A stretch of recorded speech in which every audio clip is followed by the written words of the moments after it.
Hello everyone, short story time. This story is called Fading and it's dedicated to Nita, Smitty and Christine, my dear friend who recently lost her lovely mom through Alzheimer's. Some days she was herself again, some days. What happened on the other days, the days that she was gone, she had no idea. On the days of clarity, it felt as though she had been away on a long journey, only coming home now. She loved the feeling of coming home. It felt good to be home. It was such a relief. She felt as though she could breathe again. She wanted the feeling to continue. So this is where she would start. Here, where she was sitting in a living room, with her things around her. Here, where she felt safe. Music lived here. It had lived here for many, many years. She would play, and they would dance and sing. Well, in the beginning, when they were too young to sing, they danced. She would be over there, by the piano, playing. He would be here, sitting on the sofa, watching them, his little family. They would be dancing, her little boy and his two younger sisters. They made up their own steps and danced with such joy, such abandon, such enthusiasm as only small children could. It was love at first sight. She had been around 6 or 7, and she knew immediately, irrevocably, that music lived in her soul. She did not know how she knew it, but she had been certain of it. As certain as the sun that smiled on the exotic yellow African daisies outside her mother's bedroom window. As certain as the music that poured from the record player in the corner of the room. The first time he had heard her play was when she was 20 years old, petite and quite beautiful. It was a knowing within her then, her beauty, not something she ever shared with anyone else. It was enough that it belonged to her, like her music. But unlike her beauty, the music wasn't hers alone. It had to be shared. She remembered well the feeling of sharing it, of seeing the happy, smiling faces around her at the hearing of it. Her feelings of satisfaction, the beautiful dresses she could choose from, the expensive jewellery, but no rings. She'd loved rings, but never any rings, or bracelets. They clinked on the keys. Oh, the travel!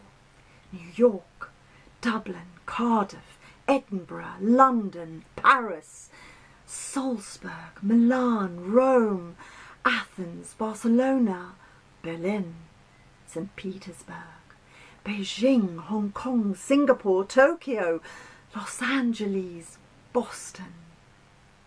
Exhausting, thrilling, consuming. The audiences, the applause. One performance blurred into the next as she travelled from country to country. So exciting, darling, so glamorous.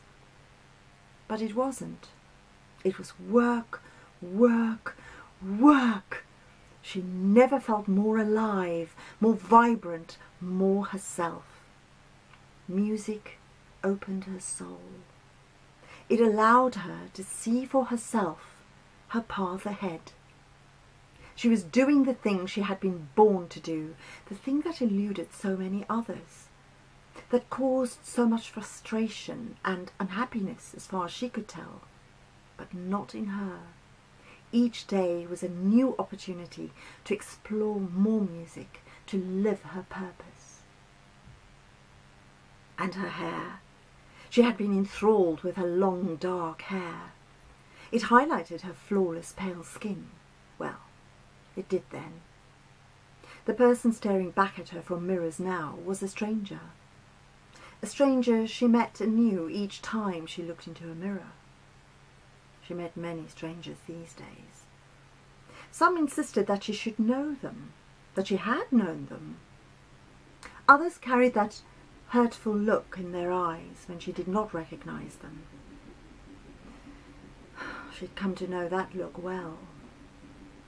Thoughts, many thoughts, maybe memories, maybe dreams.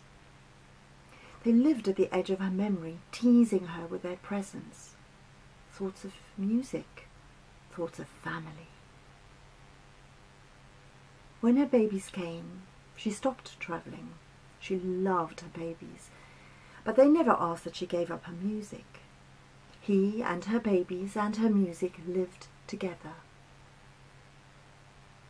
He would stay with them at those times when she played, the musicals, the recitals and concerts, accompanying other soloists, the huge old pipe organ in the church. These had become her outlet for music. She was grateful that her purpose still lived alongside her family. These were her passions. These fed her soul. The organ extended the music. Now there was Handel's Messiah too, and Bach's toccatas and fugues for postludes. Practicing in the beautiful old church was an opportunity to dress up, as much out of respect for the church as for the music. Sunday dresses and the spiked shoes she would remove and replace with soft black slippers that would glide over the pedals as she played. Some days she was here, with her music and her young family and him. But somehow they weren't here. She could not find them. She was alone. They were gone. It was terrifying. She looked and looked, but she was too tired. She felt too slow. She thought about taking a short rest. She would try again tomorrow. Now, they were only strangers. What did they know of her music, of her family?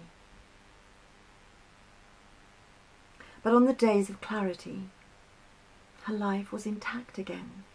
Connections made sense. Then there were no strangers, only her family that she loved. She recognized them. She knew them. They were all adults now, of course, and he was there too. Older, gentler, familiar. It felt so good. She felt good. She would walk to the piano and sit down, her fingers already reaching for the keys. I could have danced all night. Isn't it odd that her fingers played that song in particular? She had not meant to play it, but that's what came out. She tried again. There was so much music, classical music. The romantic music she loved so. Stupid, stupid, stupid fingers. Her daughter was here. Beautiful, talented, her youngest. Christine sang. Christine sang the last song she could play. I could have danced all night. Thank you for listening. Until next time.